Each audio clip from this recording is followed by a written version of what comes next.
Porra, agora quase me atrapalhei, ó, Isaíra. Apareceu um Isaac aqui.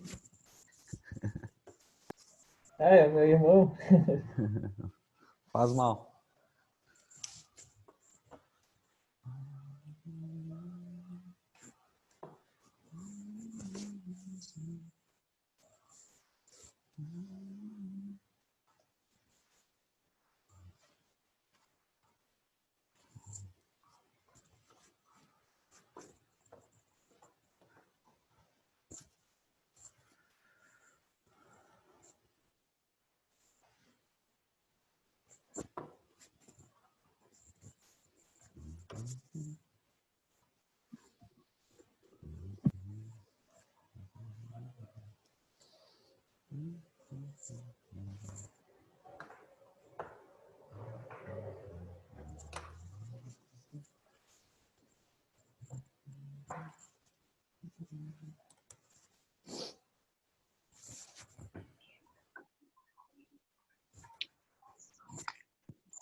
Esperar uns 2 minutos, vamos começar.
Bom, boa noite para todo mundo. Vamos dar seguimento à aula. Então, o que acontece nessa segunda etapa que a gente está fazendo? A gente está revendo alguns conceitos, né, e vendo novos, né, como torneamento excêntrico. Ontem a gente falou sobre torneamento cônico. Tá? E a ideia mais adiante, assim que a gente reunir todos esses conhecimentos, né, a gente fazer um trabalho, a minha ideia, em princípio, valer uns 2 pontos de planejamento de peça. tá? Que aí a gente vai fazer um planejamento desde o início até o final de fabricação, envolvendo vários processos, né? Então, para a gente dar fechamento do assunto de ontem, que a gente estava falando sobre torneamento cônico, vamos ver um vídeo, né? Que vai dar uma repassada ali sobre torneamento excêntrico e o torneamento cônico. Deixa eu ver só se tem alguém solicitando. Não. Você já sabe que peças cilíndricas como essas podem ser trabalhadas no torno. Você aprendeu quais acessórios são necessários para este tipo de torneamento e viu como ele pode ser feito. Mas e se as peças forem como essas, tiverem a forma de cones? Cones internos, como nessa peça, e cones externos, como nessa outra. Os acessórios e as técnicas de trabalho podem ser as mesmas? É claro que não. E é justamente isso que você vai ver na teleaula de hoje. Você vai conhecer os acessórios necessários para trabalhar peças cônicas e peças de formato irregular. Vai aprender quais as técnicas que podem ser usadas para conseguir um bom desempenho na fabricação dessas peças. É isso aí. Nessa teleaula, você continua descobrindo as possibilidades de uso do torno com seus acessórios. Hoje você vai ver como é que ele pode ser usado para tornear peças de formatos diferentes. A teleaula já está começando.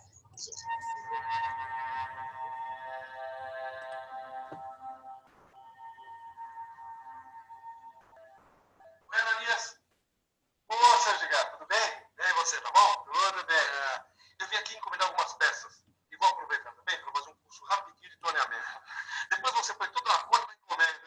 Sérgio Gato, é sempre um prazer eu poder ensinar para os amigos aquilo que eu sei. Além do mais, não é sempre que eu tenho companhia aqui na minha oficina. Mas aí, Ananias, fala uma coisa. Como é que faz com uma peça ser fabricada se ela tem um formato irregular? Bom, a primeira coisa que a gente tem que saber é que para tornear peças com formatos diferentes, a gente tem que usar acessórios com formatos diferentes. Então vamos lá. Vamos conhecer mais esse grupo de acessórios. Você lembra da placa universal? Ela é a placa mais comumente usada para fixar as peças no torno. As três castanhas agem em conjunto, fazendo um encaixe perfeito para a peça. Tá, mas isso se a peça tiver um formato regular como essa aqui. Mas se for o caso dessa aqui, tem um formato... Tá, então, no caso ali, a primeira peça é uma peça convencional concêntrica no centro e aqui, né, uma excêntrica, fora de centro. Irregular. Como é que a gente faz para prender no torno? Aí a gente usa essa placa aqui. Ó. É uma placa de castanhas independentes. Repare que, ao contrário da placa universal, aqui as castanhas são reguladas uma a uma. Isso torna possível a fixação de peças com formato irregular. Se a peça for grande, as castanhas podem até ser invertidas. Mas você sabe que algumas peças são tão irregulares que nem usando a placa de 4 castanhas resolve. Dá uma olhada nessa peça aqui. Para trabalhar com uma peça dessas aqui no torno, a gente precisa usar um outro acessório. Uma placa lisa com uma cantoneira. Só assim a gente consegue o apoio necessário para que o torneamento da peça saia perfeito. Aqui só relembrando, né, que se tu tem uma peça que tu tem que achar, por exemplo, tu tem que achar esse centro aqui desse furo e tu não consegue com a placa 3 castanhas e nem com a placa 4 castanhas, se tu tem na tua oficina, tu pode usar uma lisa e aí tu usa um súbito, né, que é um relógio comparador, né, e vai posicionando, por exemplo, nesse caso com uma cantoneira de fixação para achar o novo centro. É um exemplo. Com esses dois acessórios dá para trabalhar praticamente todo tipo de peça. Se a gente lembrar de todos os outros que a gente já viu. Só para lembrar, a descrição de todos os outros acessórios você encontra no seu livro, nas aulas passadas de torneamento. Se você quiser conferir, é só dar uma olhadinha que está tudo lá.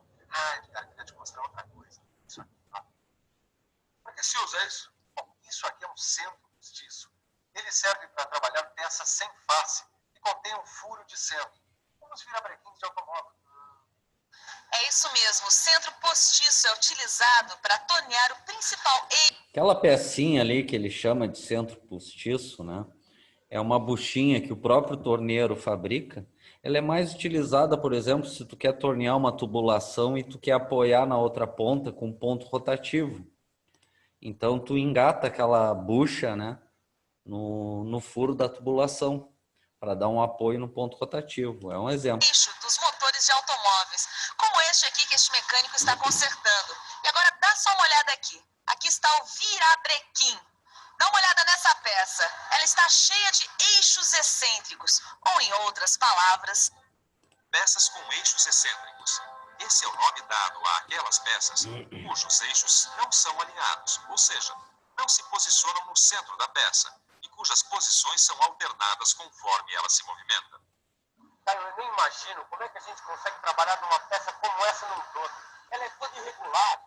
Eu acho que nesse caso nós vamos ter que usar os centros postiços. Mas eu não sei como é que se faz isso. Ó, Silva aí. Ó, rapaz. É isso mesmo, Silva. Nós vamos ter que usar centros postiços para trabalhar peças que tenham eixos excêntricos, é isso? É isso aí. Não, peraí, mas me mostra como faz isso na prática. Bom, então vamos aproveitar a presença do nosso operador para ver isso mais de perto. Bem, a primeira coisa a fazer é preparar os centros postiços. E isso significa alinhá-los aos vários e diferentes centros do virabrequim. Tá? Aqui tá dando um exemplo, né, que nem se fabrica virabrequim por torneamento, né? Ele é feito por outros processos, né? Que a gente comentou no decorrer do curso, microfundição, sinterização, né? Então, o melhor exemplo foi aquele exemplo que eu dei do excêntrico, que é a peça mais simples, né? Vocês têm que pegar o conceito básico. Aqui já o torneiro tem que ter muita experiência. Aí os discos são fixados e os furos de centro são alinhados com os punhões. Agora é a vez de ajustar o eixo de manivelas entre pontas, verificando a centralização. Olha aí, ele preenche os espaços vazios da peça com calços. Aqui está só dizendo que eu tinha comentado, né, na aula de sexta-feira, que quando tu faz o deslocamento da peça na placa 4 castanhas, né, no final tu começa a verificação com paquímetro e no final com um relógio comparador aqui, como está indicado. De madeira para evitar a flambagem. Pronto, já dá para começar a tornear. Viu só, Edgar? Não tem segredo. Sabendo usar o acessório certo, o importante é o seguinte, dependendo da peça que você for tornear, você usa um ou outro acessório no torno. Nós acabamos de ver como uma peça com eixos excêntricos pode ser torneada. Agora vamos supor que a peça tenha este formato aqui. Como é que a gente faria? Como é que a gente faria? O eixo dessa peça... Tá? Então essa aqui já é um exemplo clássico, né? Já é mais fácil de entender. Então, com a placa, o que a gente viu na aula de sexta-feira? Com a placa de 3 castanhas, se eu fosse fabricar essa peça, eu faceio com a placa 3 castanhas nos dois lados até o comprimento total e depois torneio esse diâmetro maior com a placa 3 castanhas. Depois coloco na placa 4 castanhas e faço o deslocamento para fazer esse diâmetro excêntrico menor aqui, com esse furo excêntrico, que está fora de posição também. Qual é o deslocamento da placa que a gente viu? A distância entre o centro da peça e o centro do excêntrico. Esse é o deslocamento da placa 4 castanhas, da peça na placa 4 castanhas. Está deslocado. Quer dizer, o eixo da peça está deslocado em relação ao eixo do torno. É isso aí, Edgar. Para tornear uma peça como essa, nós vamos usar a placa com castanhas independentes. A primeira coisa a fazer é calcular a distância entre os dois centros da peça. Existe uma fórmula específica para fazer esse cálculo. Depois da teleaula, você dá uma olhadinha no seu livro. Por enquanto, você fica sabendo como acontece a operação. Depois de calculada a distância, a gente usa um bloco em V, como esse, para apoiar a peça. Esquadro. Aqui está só dizendo que se o torneiro desejar, não é obrigatório, né? Ele pode, depois que torneou o cilindro na placa 3 castanhas, faceou e torneou o diâmetro, ele pode traçar um novo centro, né? Para enxergar melhor na hora do excêntrico. Aí aqui, né, é difícil ter em oficina, vai ter uma mesa de precisão, um graminho riscador, enfim. E um graminho, um aparelho como esse, fixar o eixo excêntrico. Bom, aí é hora de fixar a peça na placa de castanhas independente. Tá? Lembrando, o que o torneiro vai fazer na placa 4 castanhas? Primeiro, ele tem que adotar, né, 2 castanhas alinhadas. Digamos que seja essa aqui e essa aqui. Aí ele vai deslocar as duas para a esquerda ou para a direita para fazer o deslocamento do excêntrico. E as outras duas vão ficar centradas. Como é que ele vai saber que está centrada? Ele vai medir essa distância com o paquímetro. Então, ele bota uma fita, faz uma marquinha e adota só 2 para fazer o deslocamento.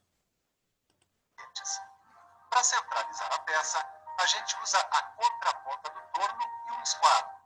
Aí, as castanhas podem ser apertadas.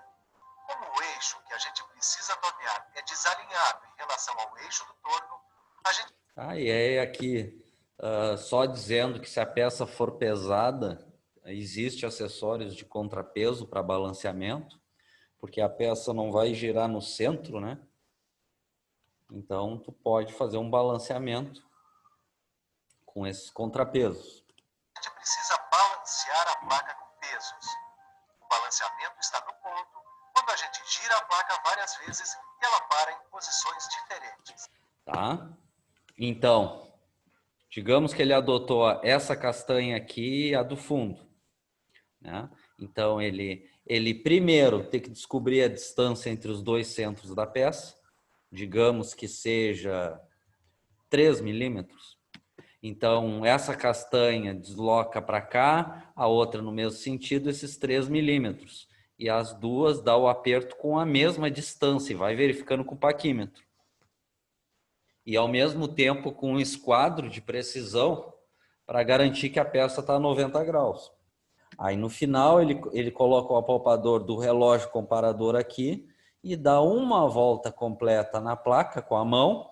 E o relógio comparador, se for a distância entre os 2 centros 3 milímetros, tem que registrar 3 voltas 3 milímetros. Daí para frente, o procedimento é parecido com o das outras operações no torno. Rotação a gente viu.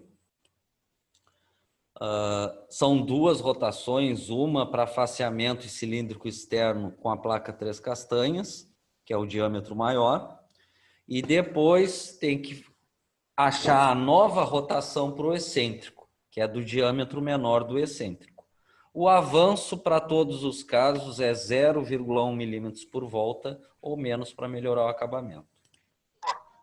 A gente seleciona a rotação e começa a tornear com passes finos. Nesse momento, é importante... Aí tu vai torneando como se fosse o cilíndrico externo. Só tem que tomar cuidado para aproximar a ferramenta com o torno ligado, porque ele não está girando no centro. Pode quebrar a ferramenta. Se tu fez tudo certo, ele vai começar a tirar só um lado da barra e vai ficar exatamente redondo quando chegar na medida. Se tu fez tudo certo, tudo conforme o procedimento. fazer uma nova verificação da centralização e do balanceamento e corrigi-lo se for preciso. E o torneamento continua com tantos passes quantos forem necessários. Como você acabou de ver, conhecendo os acessórios e os procedimentos, dá para trabalhar peças difíceis, como o virabrequim de um motor, por exemplo. É claro que muitas operações de torneamento dependem da experiência do operador, que precisa ter habilidade técnica para conduzir o trabalho. Agora, lembra do começo dessa teleaula? A gente falou em peças de formato irregular e em peças cônicas. Das peças irregulares, você já deve estar por dentro, né? Agora é a vez das peças cônicas. Lembra? As peças podem ter formato externo cônico, como essa, ou interno, como essa. Então vamos ver como é que é feito o torneamento nesses casos. Para ficar clara essa história de peça cônica, vamos usar um exemplo de um lápis e de um apontador. Quando a gente diz que torneia uma peça de formato externo cônico, é mais ou menos isso que a gente está fazendo. Imagina só que o lápis é a peça e que a lâmina do apontador é a ferramenta de corte do torno. E aí o que acontece? A peça gira e a ferramenta vai cortando. E aí, pronto, temos uma peça de formato cônico.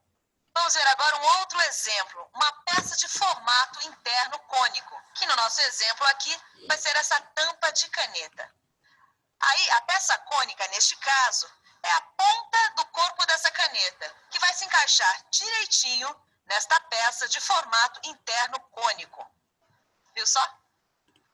Se você for tornear uma peça de formato externo cônico, você vai usar uma ferramenta de corte como essas, de desbaste. Ah, as ferramentas para o cônico que a gente viu ontem é as mesmas para o cilíndrico, né? Então, aqui um suporte para faceamento cilíndrico externo, que serve para o cônico também. A pastilha de metal duro, assim como essa de pastilha de metal duro para torneamento interno. Serve tanto para o cilíndrico como interno, assim como ferramentas de aço rápido. Se a peça tiver formato interno cônico, a ferramenta será como essas, de broqueamento. Existem 3 técnicas de torneamento de peças cônicas. O torneamento com inclinação carro superior, o torneamento com desalinhamento da contraponta e o torneamento que usa o aparelho conificador. Vamos dar uma olhada em algumas dessas técnicas? Olha aí, Tito. Para tornear peças cônicas de pequeno comprimento, a gente pode usar a técnica de inclinação do carro superior. É isso aí, Caio. Tá? Então, não tem segredo nenhum. O primeiro caso para cone curto, a grande vantagem que a gente falou ontem que tu consegue fazer em qualquer ângulo, só que é limitado no comprimento do deslocamento desse carro. Dá ali em torno de 150, 200 milímetros, né? Então é só tu inclinar o carro como se fosse fazer um chanfro. E o procedimento é o mesmo do chanfro. Só tem que tomar cuidado para quando tu girar o volante usar as 2 mãos, porque cada parada que tu dá vai ficar um risco na peça. O operador inclina o carro superior com o porta-ferramenta e posiciona a ferramenta bem na altura do centro da peça. Aí, ele posiciona o carro principal. O importante aí é garantir que o pulso do carro porta-ferramenta seja suficiente para fazer o cone no comprimento que a gente precisa. Feito isso, é só fixar o carro principal. Aqui lembrando, né? Esse aqui no carro principal é o parafuso de cabeça quadrada que serve para travar o carro longitudinal quando está faceando ou, nesse caso, chanfrando ou fazendo um cone curto, né? Quando tu aperta, o carro não tem perigo de deslocar para a direita. Só que aí, depois que terminar, afrouxa um pouquinho esse parafuso para destravar o carro. Mas é bom não esquecer, antes de começar a tornear, é preciso acertar a rotação do torno. Aí a rotação, o que a gente viu ontem sobre rotação? Primeiro, tu tem que fazer o faceamento e o cilíndrico. Aqui todo o procedimento é com placa 3 castanhas, né? Então, a rotação do cilíndrico é do diâmetro maior. Fez o cilíndrico, tu vai começar a fazer o cônico. E aí, como a gente viu ontem, no torneamento cônico, tu vai adotar o diâmetro menor do cone. Nesse caso, o avanço é manual. Aí, é ligar a máquina e tornear, girando lentamente a manivela do carro superior. Essa inclinação do carro superior que a gente acaba de ver depende, é claro, do projeto da peça. Agora, depois do torneamento, para verificar as medidas da peça, a gente usa um calibrador cônico como esse aqui. Aqui é o mesmo princípio, né? Nenhuma oficina, nem a indústria vai ter calibradores, né? Então, ou tu tem a peça macho ou a peça fêmea para fazer o encaixe e verificar, ou tu vai verificar a medida com paquímetro. Ou se a peça for encaixada numa outra peça cônica, a gente pode usar a própria peça para saber se as medidas correspondem às solicitadas. Mas, ô Silva, e as outras técnicas, hein? Ô Caio, você viu, a inclinação do carro superior é usada para trabalhar peças curtas. Agora, para trabalhar peças longas e de pequena conicidade, aí você usa a técnica do desalinhamento da contraponta. O cabeçote... Tá? Então, a segunda que a gente viu, que são as 2 mais usadas, né? É desalinhando o cabeçote móvel. Vai ter aqui, ó, no lado da frente um parafuso Allen sem cabeça e no outro lado também, né? Só que para desalinhar, como a gente viu, vocês têm que descobrir a distância, né, do desalinhamento, que é os cálculos que a gente fez ontem. O móvel é deslocado a partir do parafuso de regulagem. Aí a peça que está apoiada é... Lembrando sempre, para A grande vantagem é para cone longo. Tu consegue usar o automático longitudinal esquerda, né? A rotação é o diâmetro menor, o avanço é o mesmo, 0,1 milímetros por volta ou menos. E o ideal é usar a placa arrastadora, porque vai desalinhar de propósito o cabeçote móvel. Entre pontas formam um ângulo e quando a ferramenta avança, ele corta um cone no ângulo escolhido. É bom lembrar, essa técnica pode ser usada para peças mais longas. A grande desvantagem é que na fabricação de cone longo, ele só permite ângulos pequenos. Então, quando tu calcula o X, que é conforme o que a gente aprendeu ontem, que é o desalinhamento, conforme a peça, tu tem que ter ciência que no cabeçote móvel que tu vai deslocar para trás, tu consegue deslocar no máximo 10 milímetros. Então, se no teu cálculo der acima de 10 milímetros, tu não consegue usar essa técnica, tu vai ter que usar outra. Mas, em compensação, o cone formado é mais suave, seu ângulo é menor. Silva, apesar de ter visto o trabalho com essa técnica aí, ainda não me ficou muito claro, né, Caio? Silva, também não entendi muito bem, não. Não é difícil, vocês vão ver. É só pensar um pouco. Vamos pensar um pouco. Deixe-me ver. Bom, aí está a peça no torno. O cabeçote móvel é deslocado na... Então, aqui só demonstrando, né, que tu vai desalinhar geralmente para trás, né, o cabeçote móvel. transversal. Pronto. Agora, a peça que está apoiada entre duas pontas está inclinada em relação à ferramenta. É isso mesmo. A ferramenta avança e vai cortando a peça em ângulo, formando um cone que tem ângulo igual ao do deslocamento da contraponta. E como você já sabe, o deslocamento da contraponta obedece a um cálculo cuja fórmula está no seu livro. Tá? Então, o valor do desalinhamento é conforme os cálculos que a gente fez ontem. E aí, ficou claro? Agora sim, se eu não entendi direitinho. E depois de toda essa informação, só mesmo dando uma boa revisada. E atenção, se liga aí que é hora da revisão. Na teleaula de hoje, você ficou conhecendo novos acessórios do torno. Você viu a placa de castanhas independentes, a placa lisa com cantoneira e os centros postiços. Você aprendeu para que servem esses acessórios. Viu o tipo de peças que eles podem ajudar a tornear. E viu alguns dos procedimentos adotados nesses torneamentos. Na próxima tele...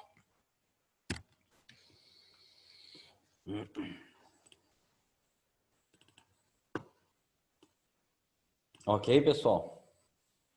Alguma dúvida?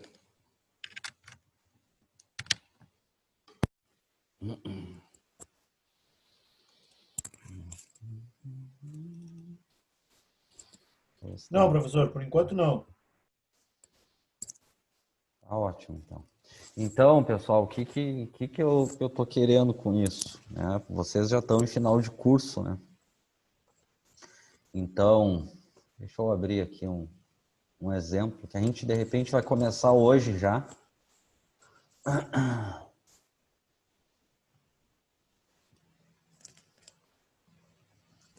E aí, mais adiante, eu vou passar um trabalho para vocês.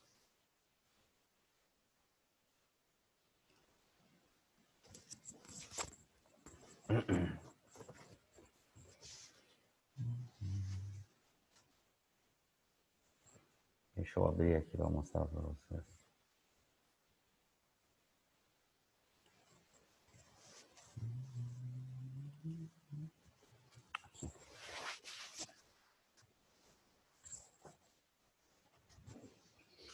E aí, estão vendo esse desenho? Esse aqui eu vou fazer junto com vocês, que ele é bem complexo. Isso aqui foi uma peça que eu criei para ensinar alunos, né? Então, na época, os alunos faziam o planejamento da peça e depois cada um fabricava a sua. Isso aqui foi, vamos lá, né? Documentação. Emissão inicial, 12 de setembro de 2017 foi isso. Né? Então, é isso que vocês têm que englobar. Vocês vão receber isso aqui, a técnica que eu fiz esse desenho, a parte de fabricação, era tal qual que eu fazia na época de projetista. Então, isso aqui é prático. Olhe isso aqui por cima, imaginem o que primeiro vocês vão fazer, qual a segunda etapa, qual a terceira etapa, o que vocês estão lendo no desenho, né? E está saindo isso aqui. É esse tipo de trabalho que eu vou querer de vocês. Isso é um técnico recém-formado, tem que saber em relação à fabricação, no nosso caso, nessa etapa, né, em usinagem. Aqui vai envolver primeiro torneamento, depois vai ter fresamento. Como é que eu vou fazer essa engrenagem aqui que faz parte do corpo do eixo?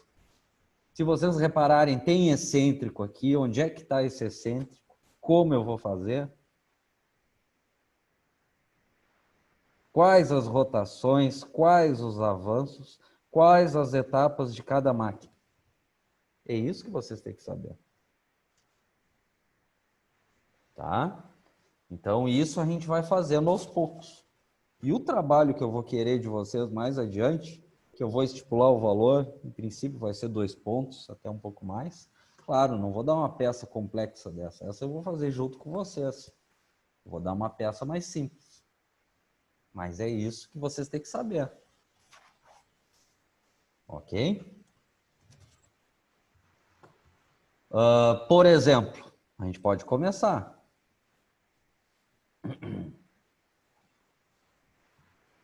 Então, registrem isso, tudo isso está gravado em vídeo. O que eu vou querer do trabalho é tal qual o que eu estou informando para vocês. Então, se tu colocar aqui...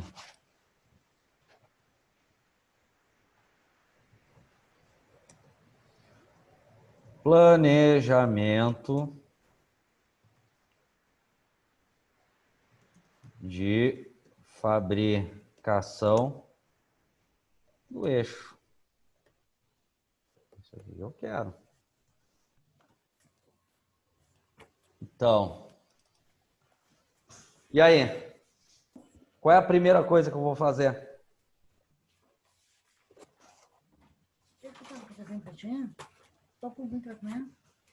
Faseamento. Não. Qual é a primeira coisa que eu vou fazer nessa peça? Primeiro tem que cortar a barra. Tenho que cortar a barra. Quem é que falou? O Senna. Qual a barra? Uma barra de aço 1045. Não, tá na tua frente aí. 1020. Que mais? 3/4. Espera aí, deixa eu melhorar aqui para vocês. Qual a barra que vocês vão pegar? 3/4 por 6 milímetros.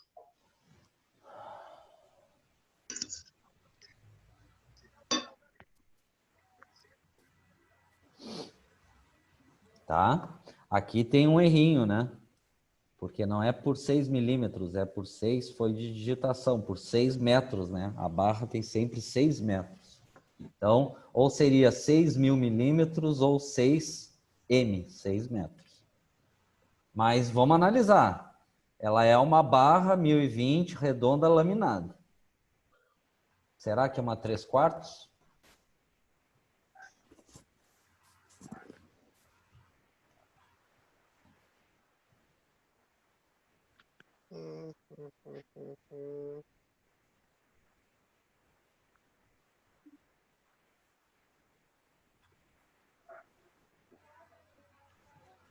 E aí, o que vocês acham?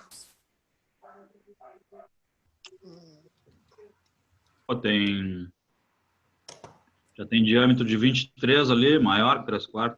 É maior que 3/4. Diâmetro de 30, é. Qual é o diâmetro maior dessa peça? 40,09. 40,09, que é o da engrenagem. Então não pode ser de 1/4, de 3/4, perdão. Então aqui, claro, ficou um pouquinho oculto, né? Tem 1 polegada na frente. Então, na verdade, né, a barra é de 1 polegada e 3/4. Então, primeiro,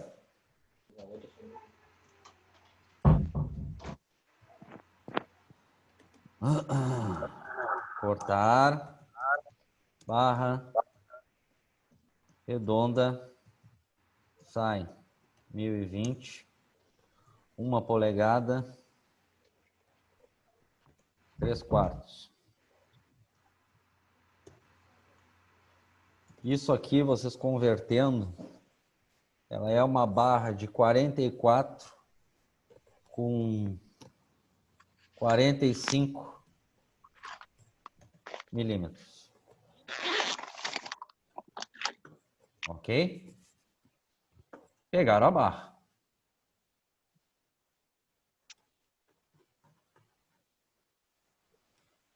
Aí vocês vão lá para a serra-fita.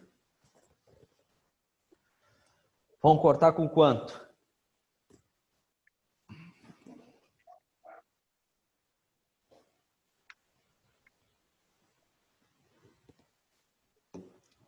Esses detalhes que vocês têm que pegar. Pegaram a barra. Pegaram uma barra de 44 com 45, sai 1020, 1 polegada, 3/4. Barra laminada redonda. Estão lá na serra-fita, ou na alternativa, mula-manca, enfim. Bom, se não tem nenhuma da serra, vai manual, mas vai passar trabalho para cortar essa barra na serrinha manual. Mas vamos cortar com quanto? 150? Não, com 150 tu matou a peça. 151? Não. Muito pouco. 150 com 10.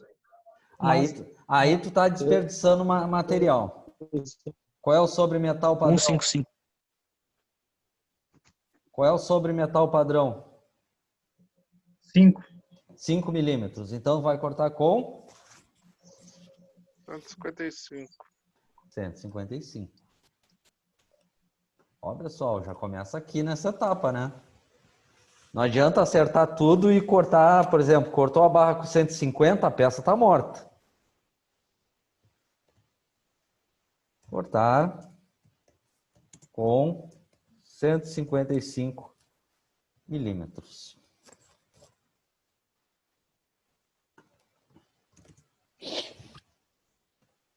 (5 milímetros de sobremetal. Se tu cortasse... deixa eu apagar isso aqui que vai ficar melhor.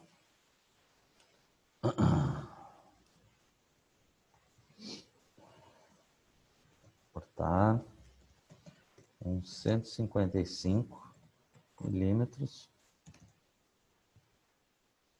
sobre metal de 5 milímetros. Se tu cortasse com 160, dá certo também, só que aí é desperdício. Mas não está morta a peça.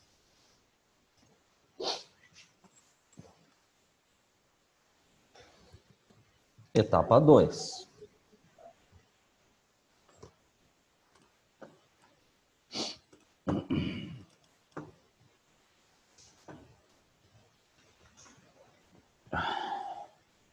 Cortaram, estão com a barra de 155 milímetros.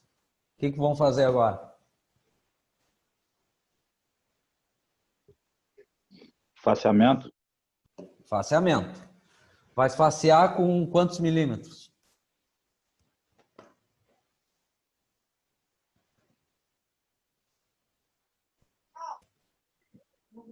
Ela vai ter que ficar com 150, né?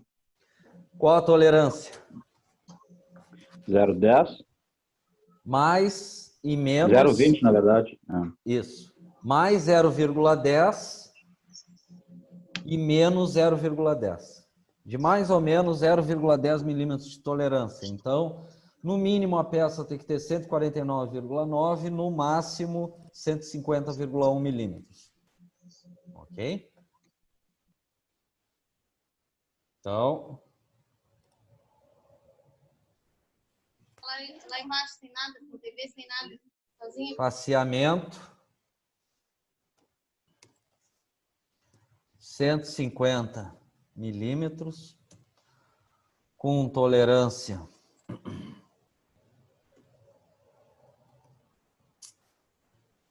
mais menos 0,1.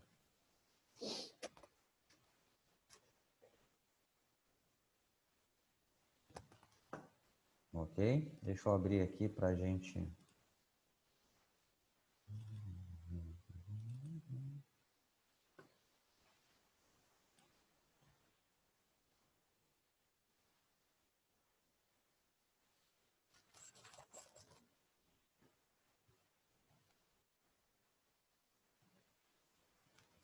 Vou pegar um material aqui e a gente já segue.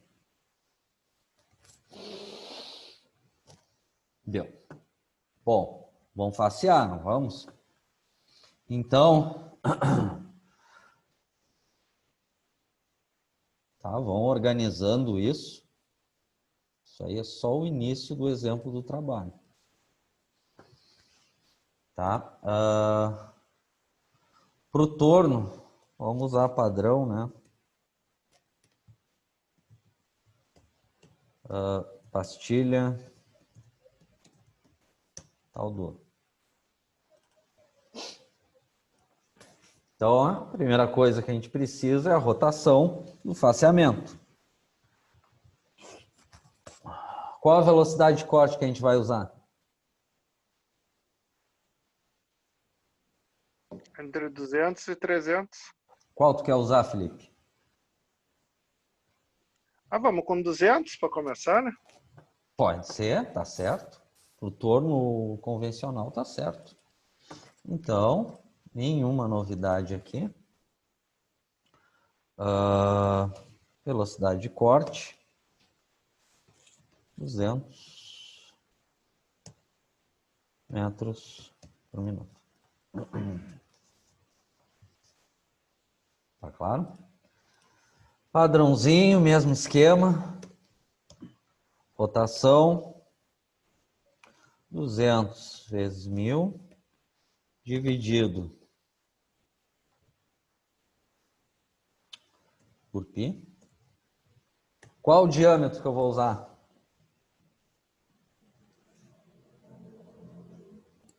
R$ 44,45. Começa nas primeiras operações com o da barra. 1 polegada, 3/4, né? 44 com 45.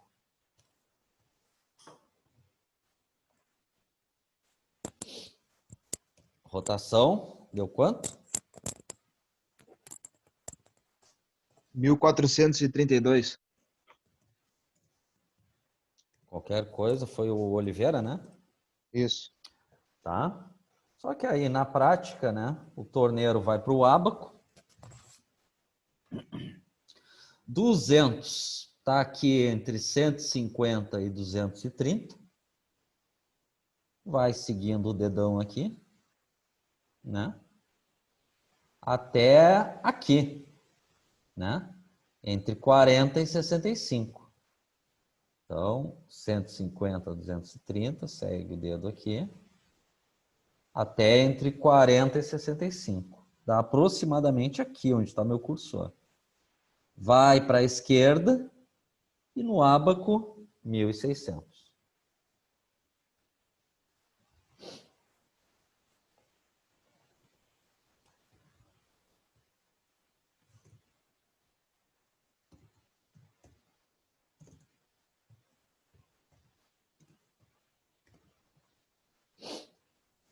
Avanço para o faceamento.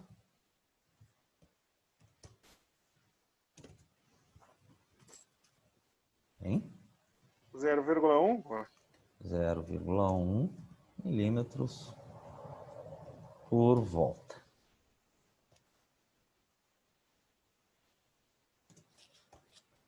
Transversal ou longitudinal?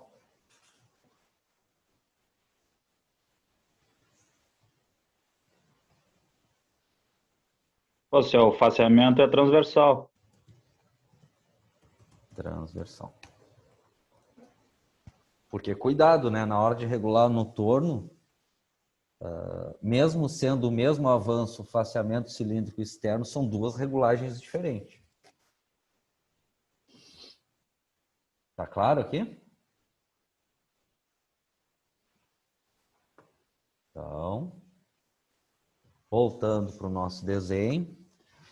Facear um lado até ficar limpo, bem acabado, e facear, for dando passo, faceando o segundo, até ficar com 150 e essa tolerância. Ok? A terceira etapa é o cilíndrico externo. O que tu vai fazer? Pega o diâmetro maior e deixa toda a peça com diâmetro maior. Então, eu posso deixar toda a peça com diâmetro de 40,09. Tem tolerância aqui?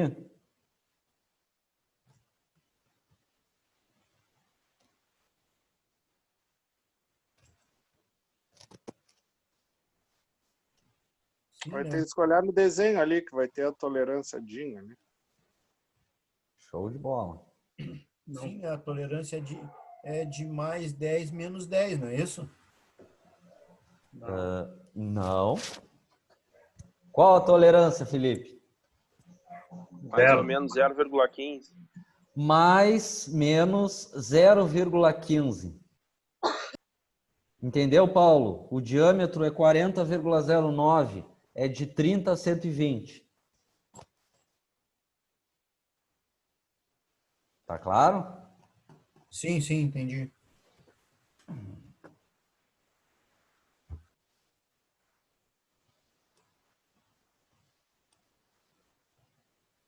Terceiro.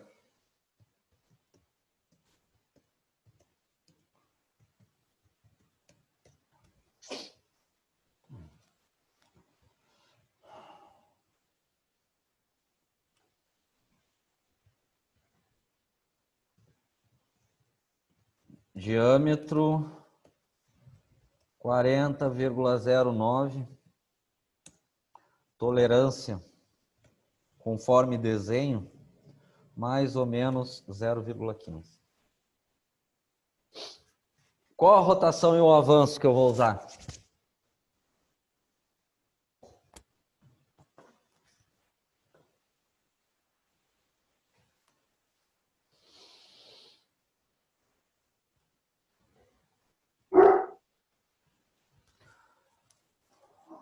Zero 0,1 também, Alex? No avanço, mantém o mesmo. 0,1. Só que a regulagem é outra da máquina, né? Por volta. Só que agora é o longitudinal. Mais precisamente o esquerdo. Rotação, tu até poderia calcular para esse novo diâmetro. Só que na prática do torneiro, ele usa o mesmo do faceamento. Então, mantém os 1.600.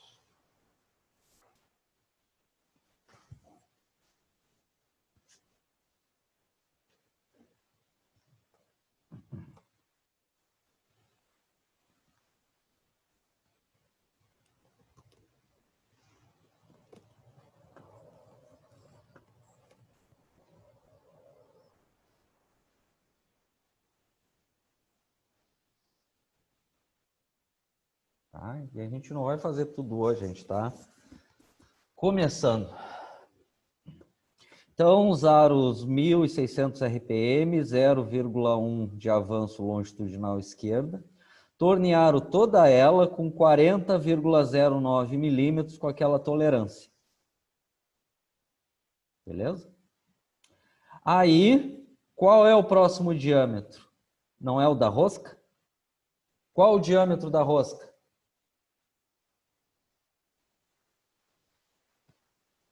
30? Não. 30 Não. 30 é o rebaixo. Não, é uma M39. Uma M39, uma métrica normal, M39, né? Se não diz que é fina, é uma normal, rosca, né, direita. Então, esse diâmetro aqui é 39. Não tem tolerância aqui, segue o mesmo princípio, mantém a mesma tolerância, né? De 30 a 120, mais ou menos 0,15. Então, a segunda etapa é tornear essa parte da peça aqui com 39 de diâmetro.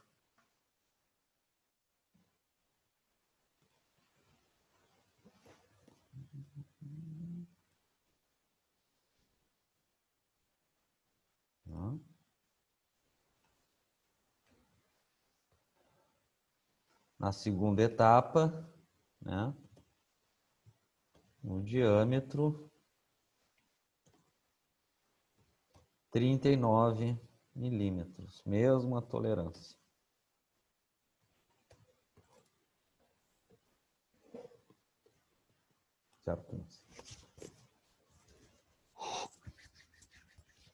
Precisa mudar a rotação? Não, mantém a mesma rotação, o mesmo avanço.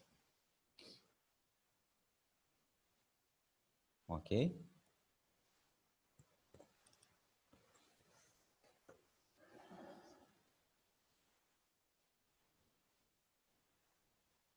Tá? Aí só tem que tomar cuidado para deixar aqueles 90 graus, né? Essa parte da peça aqui tem que manter esses 40,09, que é o da engrenagem. E aí o que que tu vai fazendo? Vai fazendo os outros diâmetros, mantendo a mesma rotação. Essa parte menor aqui, diâmetro de 23,9. Esse diâmetro aqui, externo. Mantém a mesma rotação, mesmo avanço. Só que de 23,9 mudou a tolerância. Agora é de 6 a 30, ou seja, mais ou menos 0,1. Esse é os macetes que vocês têm que saber. Eu vou tornear esse diâmetro aqui de 23,9, comprimento 60. Né? Então, aqui só para deixar registrado, mantém a mesma rotação.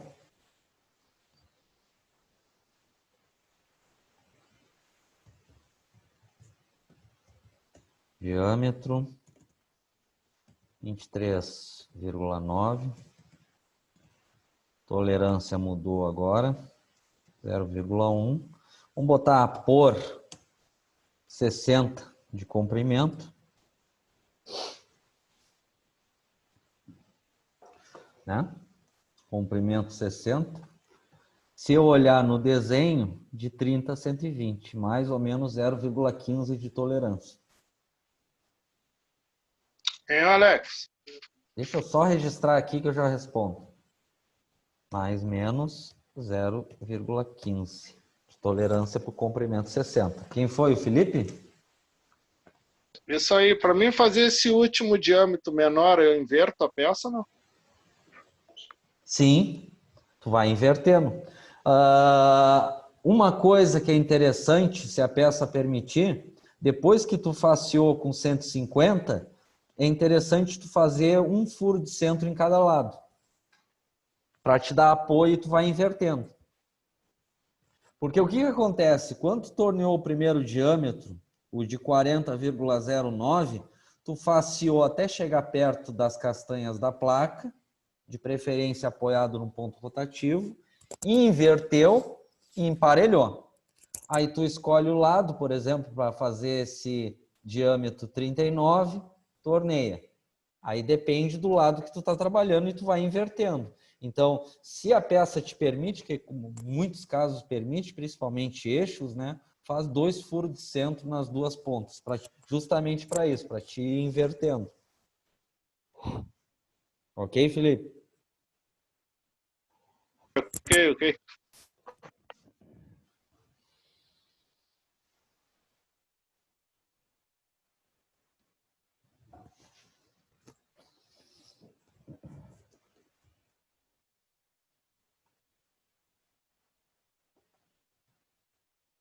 Tudo bem até aí? tornearam toda ela com diâmetro de 40,09. Depois tornearam esse pedaço aqui, ó. Quanto é esse pedaço aqui com diâmetro 39? É 60 mais 35, né? Que dá 95 mais 10. 105 milímetros de comprimento. Aí tu vai seguindo a tabela DIN. 105 vai com tolerância mais menos 0,15. Aí depois tornear esse diâmetro de 23,9, conforme tolerância, e comprimento 60. Tá? Para a gente fechar essa parte do cilíndrico centrado, né? Placa 3 castanhas, se vocês repararem aqui, vamos analisar esse lado direito da engrenagem. Ele tem esse pedaço aqui de 10 milímetros de diâmetro 30, que está no centro. E se repararem aqui, esse diâmetro aqui, que não está informado na vista frontal, tem um corte aqui, que até está invertida a seta, era para estar ao contrário. De F até F, não é isso? Se tu reparar aqui na seção FF. Onde é que eu sei onde é que está? De F até F, é esse diâmetro aqui. O único erro aqui é que essa seta aqui era para estar invertida, porque a seta indica onde é que está a seção. Então está aqui a seção. O que está indicando aqui? Não é a engrenagem, é o excêntrico. O que é esse excêntrico, que é esse pedaço aqui? Ele vai ter diâmetro 24. E o que é essa cota de 3 milímetros? Não é o deslocamento do centro? Mas isso é depois. Então, o que interessa nesse lado direito da engrenagem aqui? Esse diâmetro 30, que está no centro. Então, finaliza o cilíndrico externo, torneando todo esse lado direito da engrenagem com diâmetro 30. Tá? Alex, ali então, antes de levar lá para a fresa, já deixa aqueles dois diâmetro 30 ali feito e vai ficar o 40 ali só para a fresa. Isso. Tu tem que terminar todo o torno para depois ir para a fresa. Por exemplo, assim, não teria risco de quebrar por ser muito fino ali? Não. Não seria interessante deixar e tornear depois?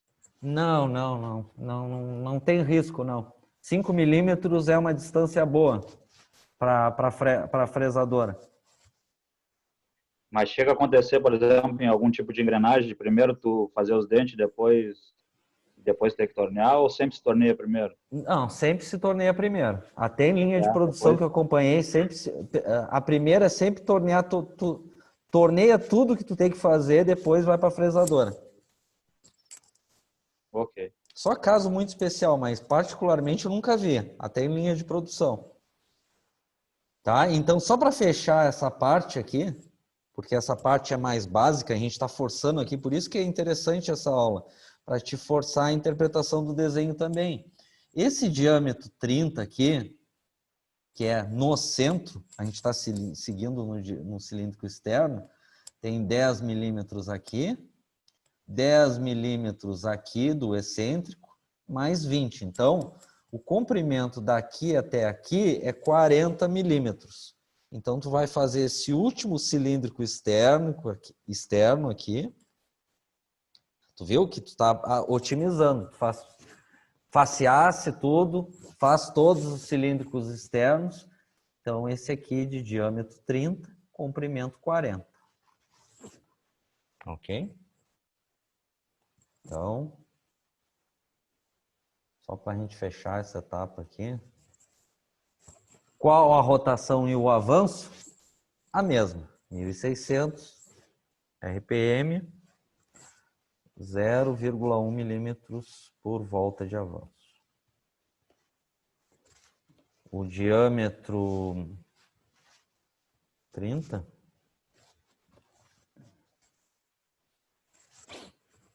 Qual a tolerância?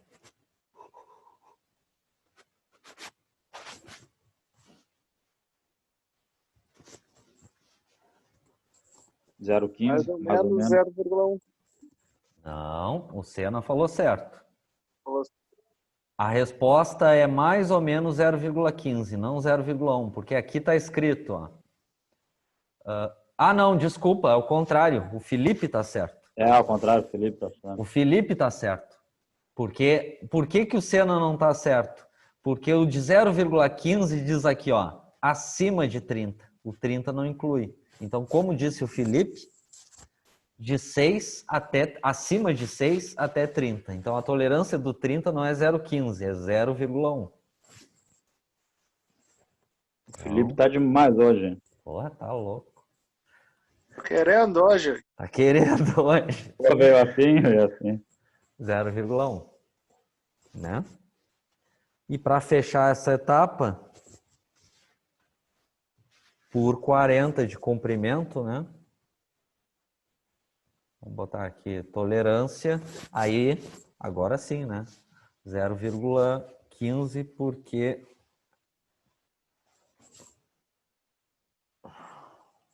está acima de 30. Tá? Por isso que isso é interessante, é para vocês juntarem o conhecimento de vocês para isso. Ok? Nessa etapa é isso, a gente vai seguir nas próximas aulas, tá? Deixe bem registrado isso. Então, o que a gente fez na peça? A gente cortou, a gente faceou os 150, fizeram o furo de centro. Qual a rotação que tu vai usar no furo de centro? A mesma do faceamento, os 1.600.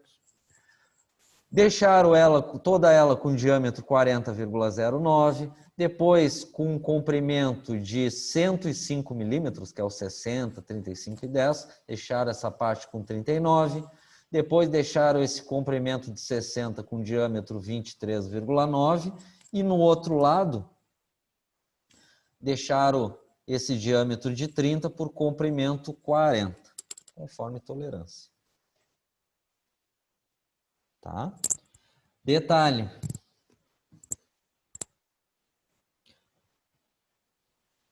Tem cota de chanfro?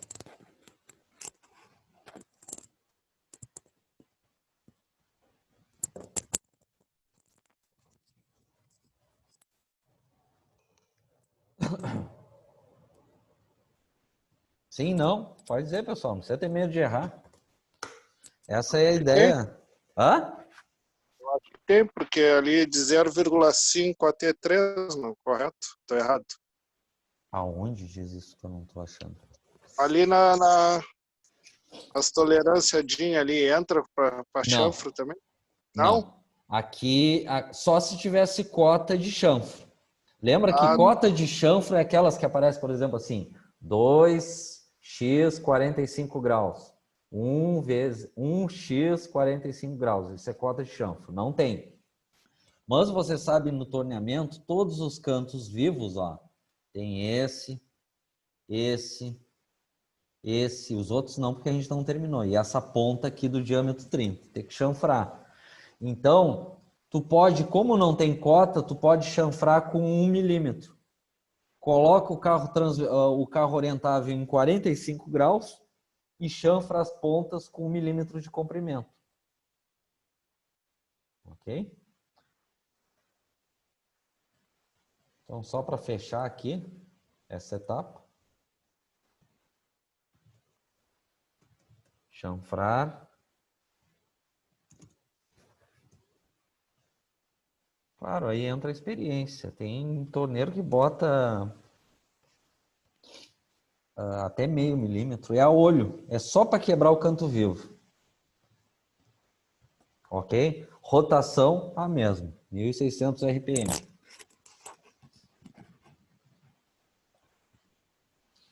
Ok, pessoal? Nessa etapa aqui, vamos ficar por aqui, porque aí a gente vai seguindo. Deixe bem registrado isso. Isso aí é uma parte do trabalho. Quer dizer, eu estou fazendo um exemplo, né? Aí, mais adiante, eu vou dar um trabalho para vocês que é uma peça simples, que é esse tipo de coisa que vocês têm que fazer. Então, no decorrer das aulas, a gente vai fazer esse rasgo de chaveta. Aqui tem duas sangrias, né? Uma para anel elástico, por exemplo, uma redonda para, um exemplo, um anel ring. Aqui, entre a engrenagem, tem um rebaixo, né? O princípio é o mesmo do cilíndrico externo, só que aqui não dá para usar, é muito pequeno, tem só 10 milímetros de comprimento. Vai ter que inverter a ferramenta, até fabricar uma ferramenta especial, por causa que esse lado esquerdo é fácil deixar 90 graus. O problema é o direito.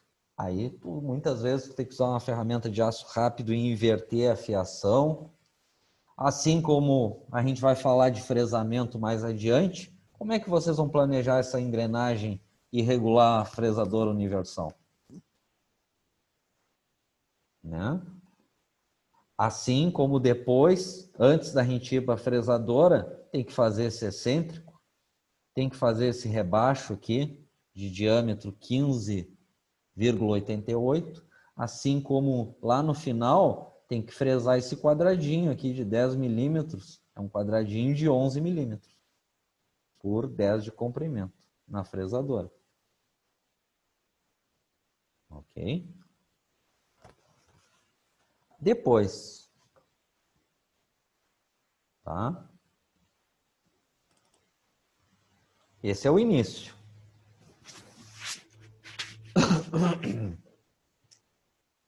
Tá? Não precisa muita frescura, mas o mínimo que eu espero é isso aqui, né? Que é o que vocês estão pensando.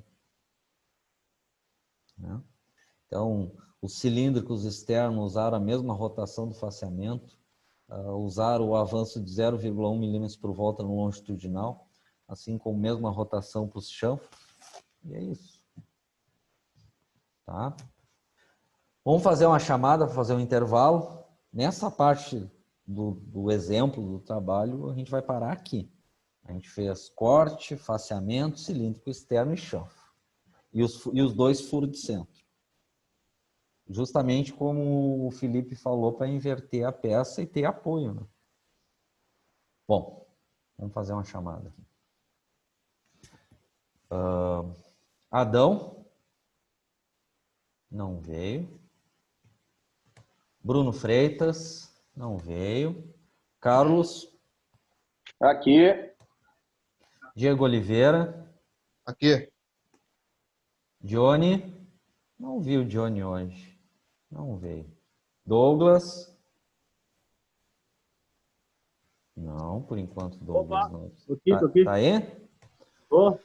Eric. Presente. Felipe. Recém falei com o Felipe, não precisa responder. Fernando. Aqui. Isaír. Aqui. Jean. Eu. Aqui. Josué.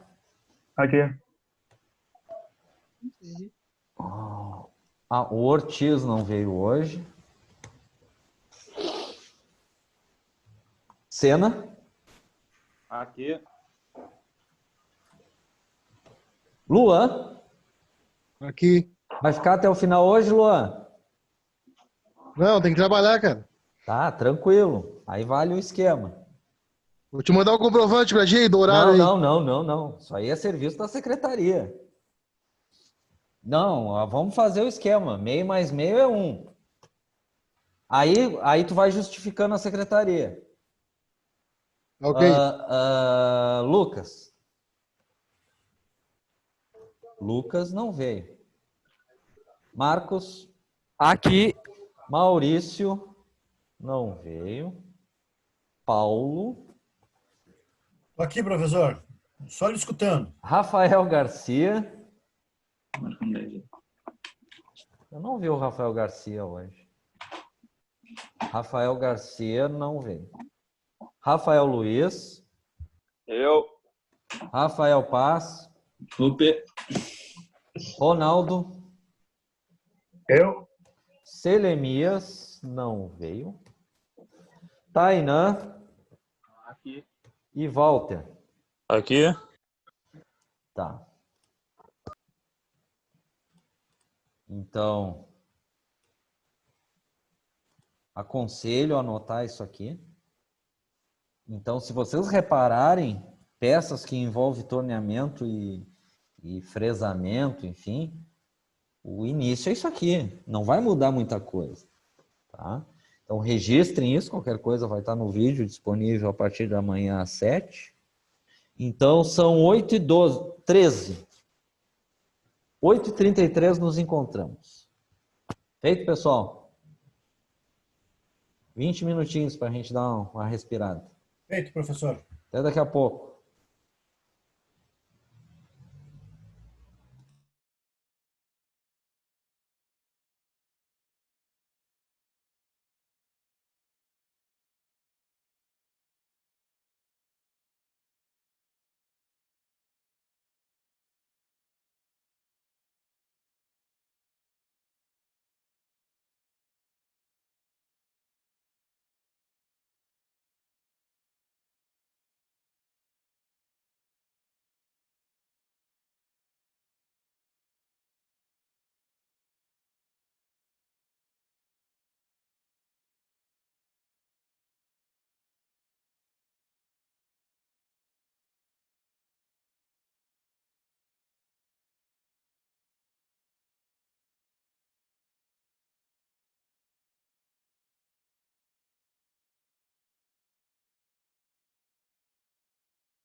Bom, pessoal, retomando.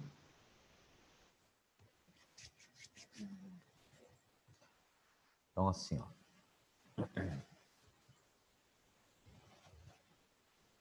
Isso aqui que a gente está fazendo, ver se está tudo certo aqui.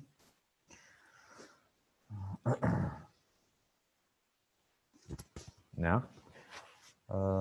A gente está juntando vários conhecimentos, né? Como a interpretação de desenho técnico e todo o planejamento de fabricação. Ok? Então, acredito que todo mundo registrou, né, essa primeira etapa. Então, o que que é essa primeira etapa? A gente fez o corte, né? Tu usou lá a trena para cortar. Qual é a tua tolerância no corte? A tolerância da trena, né? Mais ou menos 1 milímetro. Depois tu faceou, depois tu fez os cilíndricos externos, né? Chanfrasse, fizesse os 2 furos de centro depois que faceou, né? Para ter os apoios. E a gente vai seguindo, né? nas próximas aulas. Amanhã, provavelmente, a gente já faça as outras partes torneadas. Porque depois a gente vai repassar fresamento e vamos planejar o fresamento também. Ok? Então, tudo é interpretação, né? Aí envolve várias coisas, as tolerâncias, o procedimento, né? Se tu olhar uma legenda e interpretar um desenho industrial, né? Aí aqui teria que ter as assinaturas, as datas de emissão, aquela coisa toda. Então, na interpretação, ó, na revisão, se eu pego um desenho desse e só tem uma revisão 00, emissão inicial, é porque esse desenho nunca foi alterado. Ele foi emitido dia 12 de setembro de 2017 e não foi alterado, e assim por diante. Assim como eu sei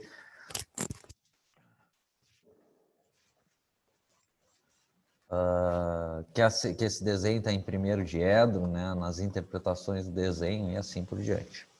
Tá? Então é esse tipo de conhecimento que vocês têm que ter quando formados, né?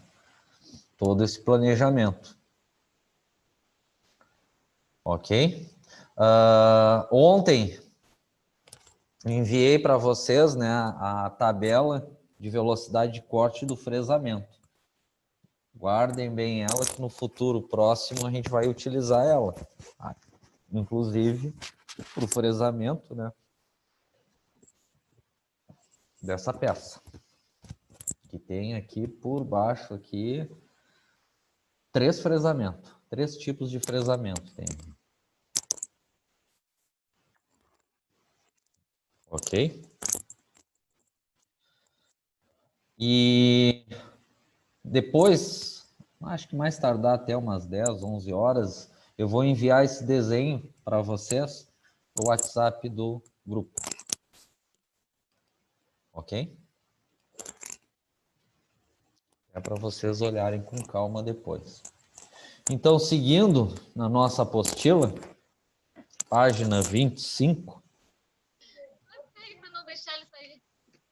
Ok? Aqui nenhuma novidade, né? Assim, é mais comentários para a gente, porque o que a gente está fazendo agora? A gente está até amanhã, acredito eu, a gente fecha essa parte de torneamento e aí veio a parte especial do fresamento, né? Então aqui, seguindo no torneamento, torneamentos especiais, né? Existem certos tipos de trabalhos feitos no torno que podem ser classificados como especiais. Aí aqui dando exemplos, né? Abrir furos de lubrificação em buchas, usando encostos, reabrir furos com alargadores. Alargadores não se usa mais, né? Para furo de precisão. Abrir roscas com tarraxas, utilizar mandril, uso de recartilho e assim por diante, né? Nada disso é novidade. Aqui só o comentário sobre rosca, que está bem batido já, né? Acredito que amanhã a gente já faça o planejamento de rosca daquela peça. Né? Nem sempre os parafusos usados nas máquinas são padronizados, normalizados. Então, se a gente vai abrir uma rosca, se ela é normalizada, barbada, usa a tabela de rosca e segue o baile, como se diz. Né? Mas existe casos que o parafuso é especial. Muitas vezes não se encontra o tipo de parafuso desejado no comércio. Nesse caso, é necessário que a própria empresa faça os parafusos, criar uma rosca especial. Para isso, é preciso pôr em prática alguns conhecimentos, como saber identificar o tipo de rosca do parafuso e calcular suas dimensões. A operação de abrir rosca consiste em dar forma triangular ao filete com uma ferramenta de perfil adequado. Isso aqui a gente já viu muito. A ferramenta é conduzida pelo carro principal, né, no caso longitudinal. Dependendo do tipo de torno usado, a relação entre os movimentos da ferramenta e do material é obtida com as engrenagens de grade ou da caixa de avanço automático. Aqui nenhuma novidade, a gente vai usar a tabela do torno no cabeçote na caixa de roscas, né? A tabela de roscas, aí se é métrica ou inglesa. O avanço deve ser igual ao passo, né? Se for rosca métrica, e fios por polegada se for inglesa. Para abrir rosca triangular por penetração perpendicular da ferramenta, e quando a rosca desejada for no sistema métrico, usa-se uma ferramenta, aí aqui também nenhuma novidade, métrica 60 graus, inglesa 55. Empregando-se um verificador de ângulos, conhecido como escantilhão, monta-se a ferramenta com eixo longitudinal perpendicular à peça. Também nenhuma novidade.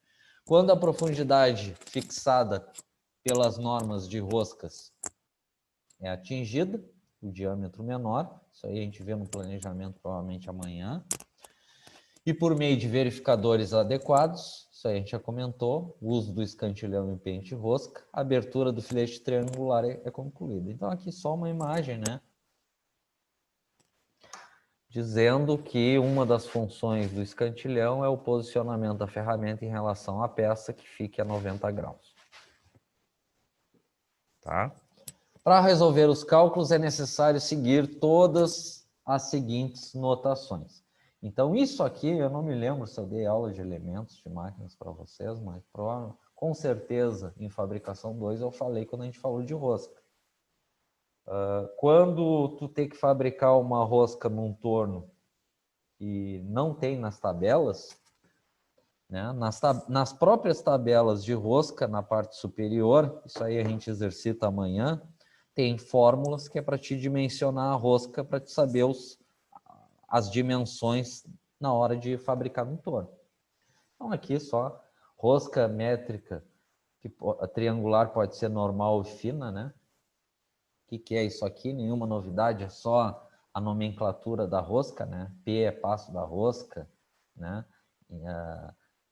Se for letras minúsculas é a rosca externa, se for letras maiúsculas é a rosca interna, assim como tem folgas e assim por diante.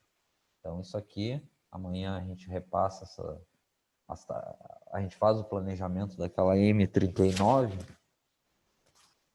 na tabela de rosca vai ter esse desenho. Uma métrica, aí vai ser duas tabelas, uma para métrica normal, outra para métrica fina. Vai dizer lá o ângulo 60 graus, o passo, a distância entre cada triângulo, as minúsculas a externa, as maiúsculas a interna. Né? E aqui as fórmulas, né? Que amanhã a gente começa a aula fazendo lá uns 2 exercícios para dimensionar isso, que é bem simples, tá? Então, para dimensionar uma rosca, o mínimo que vocês têm que receber a informação, né? O diâmetro externo da rosca métrica e o passo. E o resto, como técnicos, vocês têm que calcular. Por exemplo, o D1, que é o diâmetro interno, porque como é que vocês vão saber a profundidade da rosca? Assim como a altura do filete, né? E assim por diante. Ok? Lembrando que esse diâmetro D2, o efetivo, ele não serve para fabricação. Ele só serve, o diâmetro efetivo, como eu já devo ter comentado com vocês, ele é mais ou menos na metade do filete. Ele só serve, vocês não tiveram 2 disciplinas de resistência dos materiais, para cálculo de resistência dos materiais, para ver se a rosca vai resistir ou não. Qual o diâmetro da rosca que tu vai usar daquela M39? 39? Não, se tu usar 39 vai dar errado nos cálculos de resistência. Tu tem que calcular o D2. Se for especial. Se for padrão, é só olhar na tabela o D2. Esse D2 só serve para cálculo de resistência para ver se vai resistir ou não. Ok? Aqui, nenhuma novidade. Desde elementos de máquina, vocês já sabem disso. A rosca métrica de 60 graus. Ela diz, né, que o fundo dela é redondo, que a parte de cima é reta, mas na fabricação a gente nunca se preocupa com isso. Assim como na inglesa W, 55 graus, tanto a crista quanto o fundo é redondo, mas não, a gente não se preocupa com isso, que é conforme a ferramenta, né? Se tu afiou, é conforme a tua afiação, não tem o que mudar isso, né? Tu não vai arredondar a ponta da ferramenta, assim como nas pastilhas é conforme a curvatura da ferramenta. Só que cuidado, pode aparecer, como vocês viram em elementos de máquina, é difícil de aparecer, mas pode aparecer uma rosca americana, que é uma U. Se vocês olharem muitas escalas, atrás aparece ali tap drill, né, que é ali as roscas e os furos de broca que tem que fazer para abrir rosca com macho. que aparece muita rosca U, né? Então, a tabela da rosca U americana é outra. O ângulo da ferramenta é 60, só que ela é em polegada também. E a tabela é outra. Tá? Aqui só relembrando. Né? Assim como uma americana, uma inglesa, perdão, a W, que é a segunda mais usada, primeiro é a métrica, depois é a inglesa, ela pode ser uma BSW, quando se diz uma BSW é uma normal, a mais usada, quando é uma BSF é a fina, especial. Se for americana, ela pode ser NC, que é a normal americana, U, ou fina NF. Ok?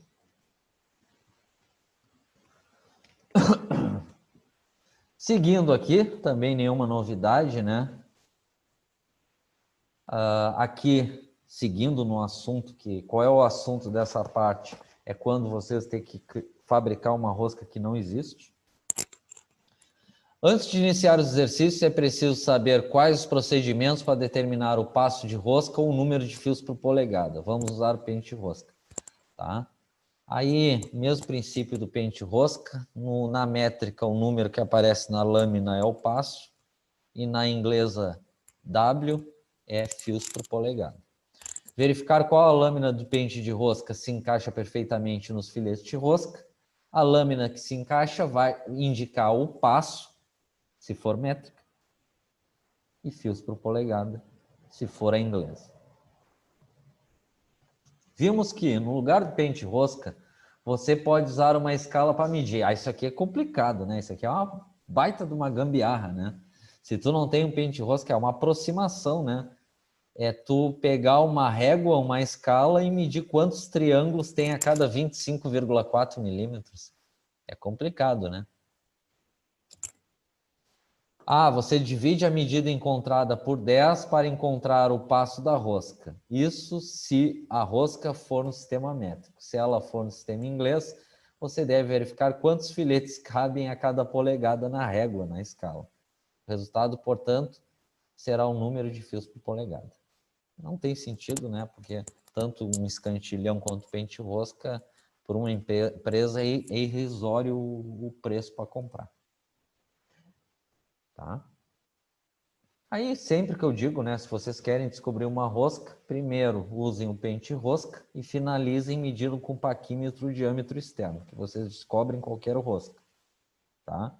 Tendo a medida do diâmetro e a medida do passo, ou o número de fios por polegada, você vai consultar a tabela para obter as demais medidas de rosca. Também, em vez de consultar a tabela, você pode fazer os cálculos de dimensões de rosca. Tá? Nenhum segredo aí em relação a elementos de máquina. Ok? Então, por hoje, vamos parar aqui na página 28. O início da nossa aula, a gente vai só relembrar rápido aqui alguns exercícios quando surge alguma rosca normal e vamos seguir no planejamento da nossa peça. Tá? Então, a gente passa aqui para nos exercícios que a gente segue amanhã.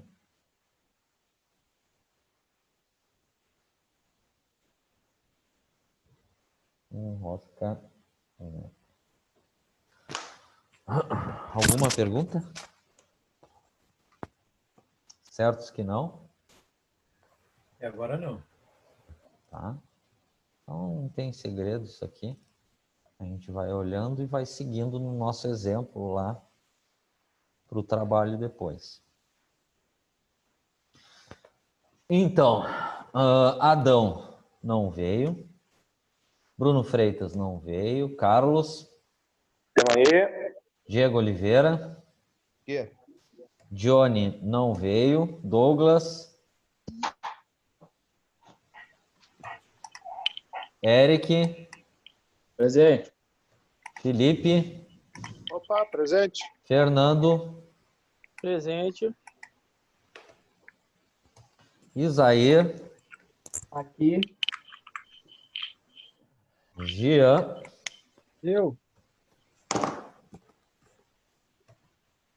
Josué. Aqui. Ortiz não veio. Sena. Aqui. Luan saiu. Lucas não veio. Marcos. Aqui.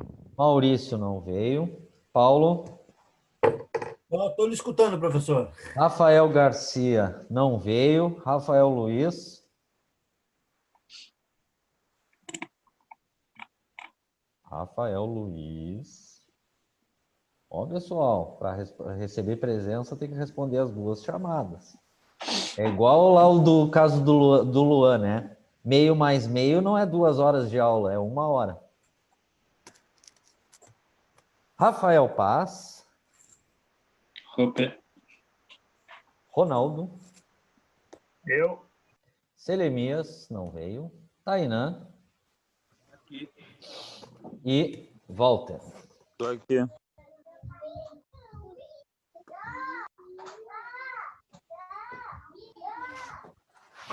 Ok, pessoal? Então, se ninguém tem dúvidas, encerramos por hoje. A gente segue amanhã, aqui na página 28. E vamos seguindo nossa análise daquele eixo. Boa noite, gurizada. Eita, Boa noite. Aí, valeu. Boa noite. Boa noite.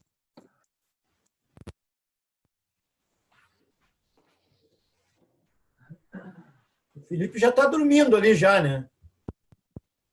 Olha, apareceu o Douglas, rapaz.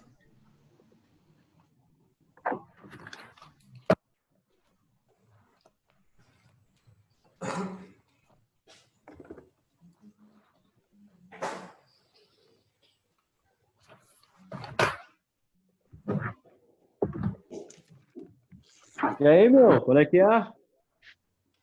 É bom. Tava aqui lavando a louça, louco, escutando só.